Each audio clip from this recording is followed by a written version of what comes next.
La noticia ha caído como una bomba. Al parecer, Netflix compra Warner Bros. Y las redes estallaron con predicciones apocalípticas sobre el futuro del cine. ¿Es este el principio del fin para Hollywood tal cual lo conocemos? Hoy vamos a poner todo en perspectiva, mirar hacia atrás en la historia y entender por qué, aunque este movimiento es enorme, no significa la muerte del cine en lo absoluto.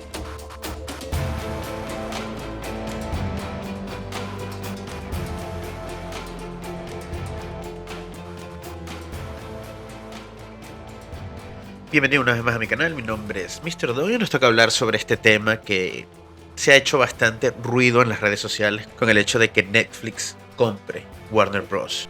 Yo tengo mi opinión sobre esto porque he leído un poquito y he visto hacia atrás la historia de cómo ha funcionado el cine desde que el cine es cine, desde que se inventó a principios del siglo XX, y todos esos obstáculos que ha tenido, porque no crean ustedes que este es el primer obstáculo al que se enfrenta el cine, digo en términos tecnológicos, en términos de un entretenimiento o de entretenimientos que hayan nacido para competir contra el cine. Esto ya ha pasado en varias oportunidades, y esta es una más. Por eso es que yo, de entrada, pienso que no es en lo absoluto el final del cine. Pero vamos a irlo viendo.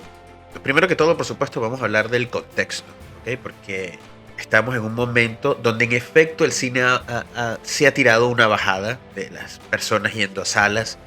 De hecho, tenía un vídeo pendiente que no lo voy a publicar ya, pero hablaba justo de eso, de esto. Se estrenó la película hace unas semanas, la película de Depredador, y la película al parecer fue un fracaso.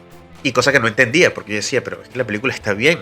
A ver, no es una obra de arte, pero está bien, está bastante bien para ser una película de ciencia ficción, donde pueden verla todo el mundo. Tiene todos los ingredientes para ser una película que en teoría debería gustar y sin embargo nadie fue a verla. O sea, tuvo un buen comienzo, pero después se vino abajo. Y mucha gente también a partir de hecho se ha preguntado, mira, es que definitivamente el cine va a morir. No, yo no creo que vaya a morir, pero sí está pasando por un momento difícil. Es cierto que muchas nuevas generaciones pues prefieren quedarse en casa antes de ir al cine. El cine es caro ahora mismo, es muy costoso cuando tienes algo muy parecido en tu casa. No es exactamente, pero lo tienes muy parecido. Y eso es algo que yo creo que va a tener que empezar a corregirse. Pero bueno, dentro de todo esto, Netflix, como una de las principales o la plataforma principal de streaming, ha hecho esta compra. Todos han pensado, bueno, si esta plataforma, que es la principal y es la que le compite directamente al cine y es la que durante ya mucho tiempo se viene discutiendo sobre si las películas tienen que ir directamente a la plataforma de streaming o no, hay directores peleando que no, que tienen que estar más tiempo arriba, y ahora lo compra uno de los estudios más icónicos de Hollywood, como es Warner Bros., esta plataforma, pues estamos en problemas porque suponemos, o mucha gente supone, que las películas ya no van a pasar al cine, sino pasan directo a la plataforma de streaming. Y es fundado la preocupación. Considerando aún más cuando el CEO, no sé si es el CEO o el vicepresidente, no lo tengo muy claro, dijo que el cine estaba en decadencia y que las personas no sé si dijo que el cine estaba en decadencia, pero lo que sí dijo es que las personas ahora mismo prefieren ver películas en su casa. Y eso es una realidad. No está diciendo nada que no sea cierto. Eso es verdad. Ahora, la cuestión es, yo creo que a nadie le conviene que el cine muera. Es que a nadie le conviene que el cine muera. Y ustedes van a ver cuando empiece a hacer ahorita ese recorrido por la historia, porque hay un punto en los 70 o en los 80 puntualmente, donde los estudios y todos los que hacen cine se dan cuenta del aliado que tienen en que tú puedas ver las películas de tu casa. Por eso creo que el cine no va a morir. No por algo romántico, no por algo artístico, por algo simplemente de negocio, porque al final todo se mueve en negocios. Y también al final de todo este video voy a decir por qué yo sí estoy preocupado en cuanto a que Netflix compre Warner. No porque el cine vaya a morir, eso no me preocupa, sino por otras preocupaciones, bueno, que ya se está viendo, el tema del monopolio, eso, ahí sí hay un problema. Pero este video, como les digo, va más enfocado al cine como tal. Y por eso vamos para atrás. El cine comienza a florecer a principios del siglo XX. Por supuesto, ustedes saben, era mudo, no solo eran imágenes. Fue una revolución grandísima junto con la fotografía unos años antes. Y como medio de entretenimiento, pues era algo que la gente se volvía loca. Imagínense en 1915 entrar en una sala de cine, lo que en ese momento eran salas de cine, y ver algo en movimiento, pues bueno, fue Fue una revolución de verdad y algo bastante atractivo para todas las personas. Pero ¿qué pasa? Años 20, por ahí, no sé exactamente, sale la radio. Primer obstáculo que tiene el cine, porque entonces ya tú desde tu casa podías, ok, no estábamos viendo, pero podíamos escuchar historias, podíamos escuchar música, podíamos escuchar las noticias. Empezaba otro medio de entretenimiento que competía, no directamente, pero competía con la atención de la gente. A eso me refiero. Es decir, si antes el cine era un medio de entretenimiento, junto con ir a ver el béisbol en los Estados Unidos o el fútbol en Europa y con cualquier otros medios de entretenimiento que había en ese momento, nace la radio y eso empieza a competir contra estas otras actividades. Entonces, ¿qué pasó? ¿El cine murió? El cine no. Aunque muchas personas para la época dijeron, ok, entró esto a competir, el cine se va a ver resentido. No, el cine no se vio resentido, porque ¿qué hizo? Pues actualizarse, transformarse, y nació el cine sonoro. El cine se reinventa y se sobrepone a la entrada de la radio. Y ahí fue como se dice, el nacimiento de lo que fue el cine clásico, el cine de oro, la era de oro. Esas grandes producciones, toda la industria, al menos en Hollywood, floreció de una manera espectacular. Hasta que viene otro obstáculo, la llegada del televisor. Ahí sí competimos directamente porque es películas. Películas, series, noticias, todo lo tenías en tu casa. Por supuesto, era en blanco y negro. Ahí el cine tenía algo a su favor de que aquí me ves a color, allá en tu casa me ves en blanco y negro, pero era también una competencia y fue un obstáculo también para el cine. Muchas personas en ese momento también vaticinaron la muerte del cine, porque entendían que eventualmente eso que era en blanco y negro iba a ser a color y eso podía destruir la industria. De hecho, creo que en Inglaterra sí hubo un bajón de las personas yendo a salas de cine. Pero, de nuevo, el cine, ¿qué hace? Se reinventa. Entonces empezó la espectacularidad. Es decir, bueno, entonces ahora vamos a poner salas inmensas para que la diferencia entre lo que tú ves en tu casa y lo que ves en el cine sea bastante amplia. Vamos a hacer que el cine no es solo ver la película, es una experiencia totalmente distinta. Es comprar las palomitas, es una actividad grupal además, ¿no? Porque en tu casa estás tú solo. Entonces ir al cine significaba algo más. Puedo ir 10 personas, 8 personas y todo eso iba sumando a que no es solo es ver, sino la experiencia de todo lo que conlleva ir al cine seguía haciendo que ir a una sala fuese distinto que verlo en tu casa. Pero ya les digo, en términos tecnológicos, innovó, se puso adelante, intentó diferenciar lo que tú hacías en casa con lo que hacemos nosotros en las salas de cine. Al parecer, listo, ya está, resuelto, el cine seguía hacia adelante. Otro nuevo obstáculo fue la llegada de los proyectores domésticos. Esto es algo que ya no fue tan famoso, no fue tan grande como la llegada del televisor o de la radio, pero sí fue un obstáculo ahí que más que todo los tenían muchas personas de lo que era clase media alta hacia arriba, porque era de verdad que era algo un poco costoso, no todo el mundo podía costearse eso. Bueno, igual que los televisores. A ver, los televisores cuando salieron eran costosos, no todo el mundo podía tener un televisor. Pero esto más. Pero estos proyectores domésticos te permitían ver películas en casa cuando tú quisieras, porque claro, la televisión dependías de cuando la televisión quisiera pasar cualquier película, cuando la televisión quisiera hacer algo. No tenías nada grabado para tú reproducirlo y ponerlo en el momento que tú quisieras. Sin embargo, con estos reproductores podías hacer este tipo de cosas. Así que de alguna forma también significaba un obstáculo o una amenaza directa contra el cine.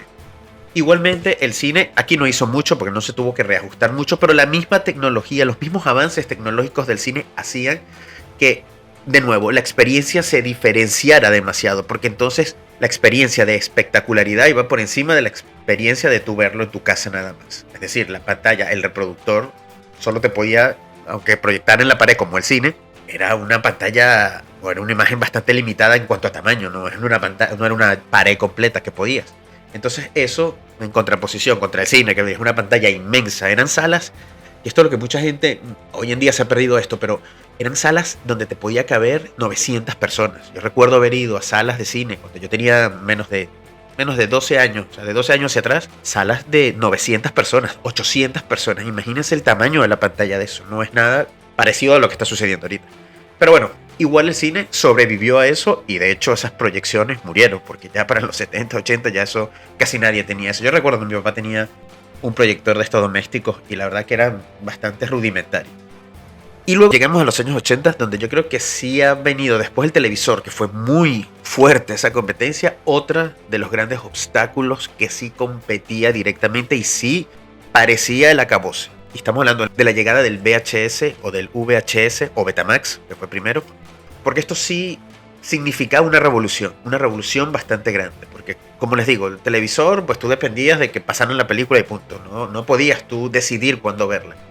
Con los proyectores sí podías, pero era algo más costoso, era un poco más tedioso todo. Ahora, con la llegada del VHS, pues ahí sí no había para dónde agarrar. Club de videos, yo alquilo la película cuando yo quiera, yo la veo cuando yo quiera, si la pasan en televisión la puedo grabar y tenerla siempre, no tengo que esperar.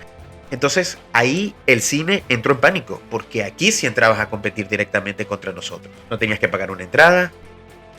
Bueno, el pánico fue tan grande en la industria que directores como Spielberg, como Coppola, se pronunciaron diciendo que de verdad el hecho del VHS, del Betamax, iba a acabar con la industria, porque de verdad que iba a acabar con la industria, o eso parecía. ¿Qué pasó? Que no acabó con la industria. ¿Qué hicieron? De nuevo, salas más grandes, sonido envolvente, la calidad de la imagen mejorada, las películas empezaron a moverse en función de hacerlas más espectaculares, tipo Star Wars. Verlas en pantalla grande era más atractivo que esperar a que salieran en video en VHS. Y aquí voy al punto que mencionaba antes, porque esa simbiosis entre el VHS y el cine lo que hizo fue favorecer al cine, no perjudicó en lo absoluto. ¿Por qué? Porque entonces habían películas, y eso ha pasado muchas veces, que en el cine no tenían un buen desempeño, pero cuando pasaban al vídeo y tú las podías alquilar, ahí podían recaudar o podían llegar a pagarse las películas si en el cine no fue un éxito. Pero así haya sido un éxito, las películas antes estaban en el cine, recaudaban lo que tenían que recaudar y cuando cerraban, ya está, se acabó. La recaudación hasta ahí llegó. Ahora, con el VHS o Betamax, terminaban de estar en el cine, pasaban a video y ahí tenían una segunda vida, porque entonces las personas o iban a rentarlas o iban a comprarlas y eso les daba más income de dinero a los estudios. Entonces, en vez de ser un obstáculo, lo que fue la llegada de estos reproductores de videos en casa, fue un aliado. Y ya las productoras, las grandes productoras, entendieron el negocio y se adaptaron a eso. Por eso es que siempre que vienen nuevas tecnologías nos asustamos. No, es que van a quitar los empleos, es que hay que adaptarse, porque es que nos hemos adaptado, es parte de la condición humana. Cuando llegó el automóvil, me imagino que todos entraron en pánico los que hacían cosas para los carruajes y los caballos, porque dirán, bueno, ahora como ya está, nos adaptamos, no pasó nada, nadie murió y los trabajos se van adaptando. Igual pasa con el cine, se va adaptando y va buscando dónde está el negocio, porque de eso se trata al final, buscar dónde está el negocio. Pero como les digo, imagínense, hasta Spielberg, hasta Coppola se hicieron públicos porque hubo una demanda contra Sony, que fue el que hizo Betamax, para que quitaran eso, porque eso iba a acabar con el cine. No la ganaron, por supuesto, porque el Betamax o el VHS siguió durante bastante tiempo, 10, 15 años más. Pero igual pasó unos años más adelante cuando llegó el DVD o el DVD, porque entonces la imagen mejoraba considerablemente, se podría parecer más a lo que tú veías en el cine, porque siempre el televisor y el VHS, la cinta hacía que no se viese totalmente nítida. ¿Qué pasa? Que en los 90, cuando llega el DVD, era una imagen, bueno, en comparación con el Blu-ray no, pero para nosotros que vimos el cambio, era una imagen muy, muy distinta, muy mejorada, y eso también amenazó el cine. También fue otro golpe decir, espérate, ahora están saliendo televisores más grandes, ahora salen estos equipos de surround, eran más rudimentarios de los que hay hoy en día, pero ya existían, que tú pudieses tener 4 o 5 speakers, y ya tenías este sonido envolvente dentro de tu casa.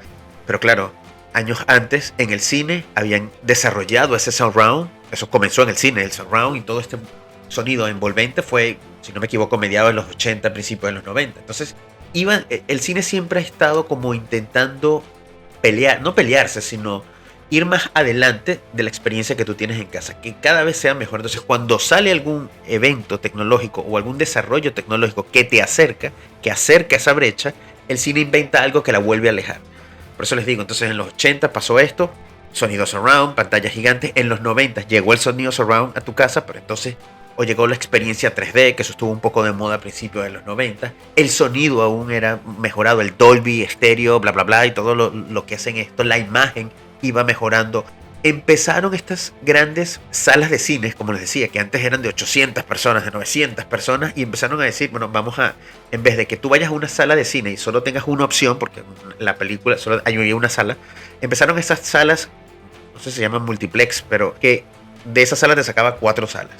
Y entonces todos los cines se volvieron multisalas, cuando al principio, yo recuerdo eso, ir al cine era una sala, máximo 2. Aquí ahora de repente eran salas más pequeñas de 100 y pico personas, tenía todo el sonido que era propio del cine, pero tenías opciones para tú ver 8 películas y podías, porque también recuerdo esto, tú meterte a ver una película, salir y entrar a otra, que de nuevo, eso no lo tenías en tu casa, eso no lo podías replicar en tu casa, el sonido, y seguía teniendo ese elemento, bueno, que todavía lo tiene, ese el elemento de congregación, de ir con personas a.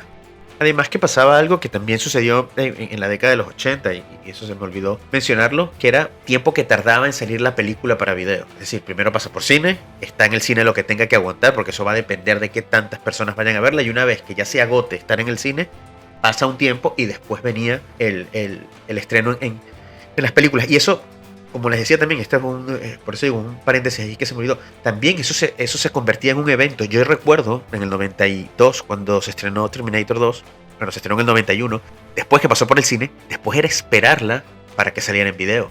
Y tardaba meses en salir en video. Y cuando por fin llegaba el video en Blockbuster, que era lo que más estaba de moda en ese momento, era ir como locos a las tiendas de Blockbuster a alquilar la película. O sea, por eso digo, es esa segunda vida que tenían las películas, que más allá de acabar con el cine, fortaleció la industria en términos generales.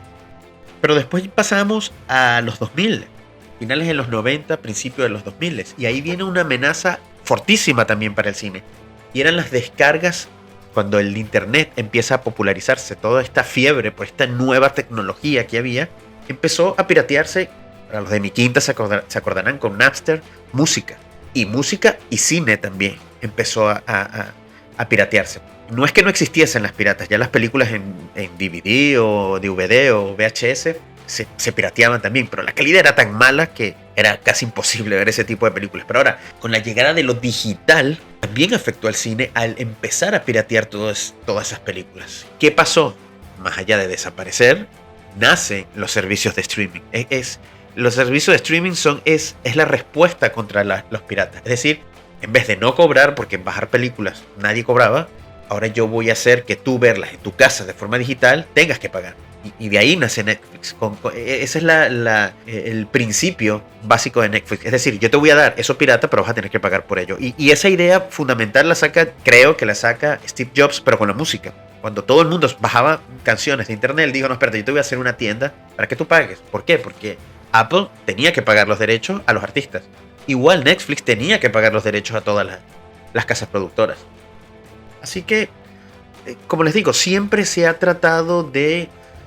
El cine siempre ha sobrevivido y siempre los estudios o la gente que está por detrás, la industria en sí, ha encontrado en esa supuesta amenaza cómo llevarla a su terreno y cómo sacarle dinero. Entonces lo que primero se convierte en una amenaza termina siendo un aliado para recaudar más dinero, que es en última instancia lo que todo el mundo quiere, porque al final es un negocio. Entonces cuando me dices que Netflix compró esto y Netflix como es plataforma streaming y la tendencia es que no vayas al cine, algo va a suceder, algo va a pasar en términos tecnológicos que va a volver a separar la experiencia del cine de la de tu casa, porque en efecto ahora mismo puedes tener un televisor de 90 pulgadas, puedes tener un sonido igual o mejor al del cine, tienes casi la experiencia que tienes en el cine, sin el factor gregario, sería lo único que no tienes, pero todo lo demás ya lo puedes tener. Pero sí siento que algo va a salir, que algo va a suceder, y ya está saliendo. Si ves tú los ejemplos que hay en pantallas, como la bola esa que está en Las Vegas, donde de repente hay no sé si un video que está circulando por ahí donde están viendo el Mago de Oz cuando entran en el tornado, y entonces hay viento en toda la sala y tú vas viendo. O sea, esa experiencia que te sumerge aún más en la película, Eso yo creo que va a empezar a suceder. Y además que ha sucedido, porque a partir de los 2000 en adelante, con la llegada de streaming, entonces salen salas como las IMAX, que es una experiencia más inmersiva en esto. Intentó salir salas 4D, aunque no ha sido muy famosas, pero se ha intentado hacer este tipo de cosas. El mismo 3D que salió cuando se estrenó Avatar y todo esto, tratan de hacer que sea distinto a lo que hay en casa. Y yo sí creo que algo va a suceder, como es este ejemplo, el tipo de películas que se hagan, no sé, yo no lo sé en este momento. Pero sí creo que algo va a pasar. Por eso a mí no me preocupa, aunque sí sé que en efecto está sucediendo, que hay una bajada significativa. Pero estoy seguro que como siempre el cine va a encontrar la forma. Ahora, otro de los grandes miedos que hay con esta compra es que entonces ahora todas las películas van a ser woke o todas las películas con inclusión. Yo tampoco tengo tanta preocupación. O sea, yo tengo preocupación porque eso es una tendencia mundial, no solo de Netflix, es que lo hace todo el mundo. Ahora, es una tendencia, eso se va a acabar y se está acabando, se está viendo cómo poco a poco hay menos de eso. Netflix todavía está montado en eso, sí, pero se va a dar cuenta, como todos, que va a tener que salir de eso para poder seguir ganando dinero, porque repito, todo es dinero, y esta tendencia de las cosas woke, de las cosas con inclusión, poco a poco cada vez están disminuyendo más, y Netflix va a tener que montarse si quiere seguir siendo la primera. Hay una de las cosas que sí me llama la atención, que los estudios Warner o los estudios tradicionales son muy cuadrados en términos de las películas que se hacen, son muy cuadrados, tienen que, o sea, hay un solo tipo de película que va hacia el cine. Netflix, en cambio, ha sido una plataforma que es muy, no sé, la palabra no es democrática, pero muy amplia en las cosas que hace. O sea, podemos hacer este tipo de película, podemos hacer este otro, vamos a ciencia ficción. O sea, no importa, yo tengo para hacer todo. Y es porque el negocio funciona distinto. Digo, la recaudación funciona distinto. Netflix puede ser más arriesgada que un estudio. Un estudio no, un estudio puede invertir 200 millones de dólares y la única forma que tengo de recuperar esos 200 millones es si la película le va bien o le va mal. Con Netflix no sucede así, porque ellos ya mensualmente tienen un income de, no sé, 300.000, es que la otra estaba sacando la cuenta, son 300 millones de usuarios, algo así. Saca la cuenta a unos $10 que es más de $10, más de 10 euros, pero saca la cuenta media, porque hay varias suscripciones. A 10, estamos hablando de 3.000 millones mensuales, o sea, es que es una 300.000 millones mensuales, es una barbaridad lo que a Netflix le entra mensual. Entonces ellos tienen más poder de hacer cosas que no importa que no funcionen. O sea, porque pueden invertir, no es que no les importa, claro que les importa, pero como la recaudación no viene directamente relacionada con que eso que hicieron de éxito o no, sino que te suscribas a su plataforma, entonces tienen más libertad para hacerlo. Entonces yo creo que eso puede ser bueno también para hacer cine, de que ellos tengan más libertad para hacer películas que no solo sean Marvel y superhéroes, que parece que es lo único que triunfa en el cine. No, puedo abrir el abanico un poco más, porque, mira, le va mal. Bueno, no importa, igual todos los meses me están entrando 300.000 millones de dólares. Puedo tirar un poco más. Entonces, por eso tiene sus puntos positivos. Ahora, ¿en qué sí me preocupa? Pues en términos del monopolio, eso sí me preocupa, porque eso es algo que afecta directamente el cine, cuando no tienes opciones. Cuando yo soy la única opción, yo hago lo que me da la gana, porque no hay otra forma. Y ahí sí puede afectar directamente en la calidad de lo que se hace. Igual siempre ha existido, porque este es otro tema, ¿no? Es que ahora todas las películas van a ser como los que hace Netflix, que todas son malas. No, todas son malas, no todas las películas de Netflix son malas. Ahora, ¿la mayoría son malas? Sí, como siempre el cine ha sido así. Pues que, repito, cuando salió el video en los 80, el VHS, muchas películas salían directamente a VHS. Esto ya es algo que ya existía desde hace tiempo. Hay muchas películas que salen directo para el streaming. Hay otras que pasan por cine y después van al streaming. Pero eso ya existía desde esa época. Muchas películas. De hecho, hay muchos actores que triunfaron en películas de VHS nada más, que no llegaban al cine. Entonces ya ese doble estándar de saber que hay películas que no necesitan tanto presupuesto porque va directo a VHS, las hago, y eso lo hacían los estudios, y hay películas que sí requieren full presupuesto que van para el cine primero. Es lo mismo que pasa con los streaming, con las películas de hoy en día. Entonces, siempre en la historia del cine, siempre han habido más películas malas que las películas buenas. En los 100 años que tenemos de cine, tú puedes contar 100 de las miles y millones de películas que han existido. Puedes contar 100 que pueden ser buenísimas top. Eso significa que la proporcionalidad de lo peor contra lo mejor siempre ha estado a favor de lo peor. Siempre son las peores películas las que hay más en cantidad. Lo mismo que hace Netflix, o Paramount, o Disney Plus, cualquiera. Porque es normal, es parte. Entonces a mí eso tampoco me preocupa, porque sé que Netflix, y no significa que todas las películas donde ellos apuestan dinero de verdad salgan bien, porque tampoco los estudios han hecho eso, pero sí entiendo, o ellos entienden y saben diferenciar entre en lo que hay que meterle y lo que no, y lo que hay que meterle más o menos y lo que no hay que meterle nada. ¿Qué pasa? Que ahora tenemos o podemos tener dos grandes consorcios, dos grandes empresas peleándose entre sí, Disney y Netflix, porque entonces se van a convertir en dos muy poderosas con mucho en su catálogo, porque tener Warner completo con HBO es tener mucho en su catálogo, y tienes Disney por el otro lado que también ha comprado 20th Century Fox, que también ha comprado lo otro, y estas dos, pues bueno, no sé, ahí no lo sé si va a ser buena esa competencia, pero una pelea entre dos se puede volver más agresiva, lo que puede beneficiarnos a nosotros, o no sé. De verdad que ahí sí que no lo sé, pero ahí sí me preocupa porque antes, al tener 15 productoras de cine, Paramount, Warner, Disney, bueno, todas las que Universal, claro, la competencia era más sana y vamos a ver cómo hacemos para poder pelearnos entre todas. Ahora, dos nada más, complicado, como las guerras de las Coca-Cola. Vamos a ver qué va a pasar con eso. Pero en términos generales, en cuanto al cine, creo que eso no va a desaparecer y va a seguir, va a encontrar su manera, va a reinventarse y vamos a seguir disfrutando de salas de cine cada vez más tecnológicas, cada vez creo que la experiencia va a ser más inmersiva. Ellos van a intentar que siempre la experiencia sea lo menos parecida a lo que tú puedes lograr en tu casa, con toda la tecnología que hay. Así que bueno, esta es mi opinión. Pueden escribir si están o no de acuerdo, si se me pasa algún dato, y lo hablamos en los comentarios. Así que si te gustó el vídeo, dale likes, suscríbete y nos vemos en el próximo vídeo. Chau, chau.